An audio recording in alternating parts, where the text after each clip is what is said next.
Vous l'avez sans doute oublié, mais il y a de ça 3 ans, la série Obi-Wan Kenobi fut diffusée sur Disney+, et faisait alors pas mal de bruit. L'un des plus gros reproches faits à son égard était qu'elle fasse s'affronter l'ancien maître Jedi et son apprenti passé du côté obscur durant la période qui sépare l'épisode 3 et l'épisode 4, car ce serait un retcon qui retirait toute la symbolique de leur ultime duel. Sauf qu'à mon humble avis, il n'en est rien. Car il n'est aucunement précisé dans Un Nouvel Espoir que Obi-Wan et Vador ne se sont plus croisés depuis 19 ans. Et la phrase où ce dernier dit qu'il n'était qu'un apprenti lors de sa dernière rencontre avec son maître peut être interprétée différemment.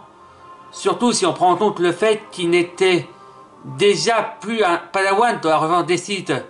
Non, le véritable retcon problématique de cette série, c'est que la princesse Leia vit une aventure avec Obi-Wan Kenobi alors qu'elle n'est pas censée le connaître.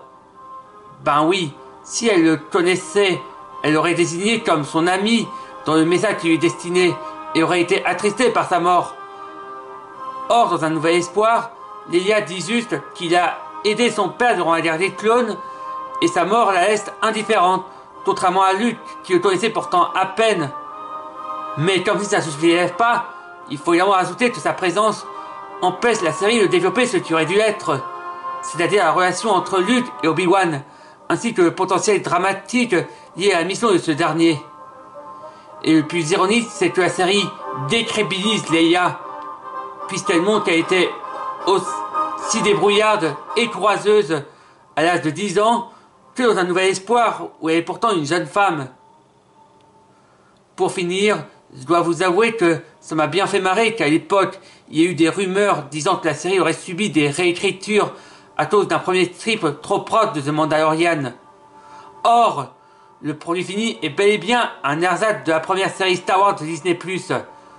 Obi-Wan étant l'équivalent à Mando, qui doit protéger Leia des impériaux qui cherchent à la capturer, soit la même situation que Grogu.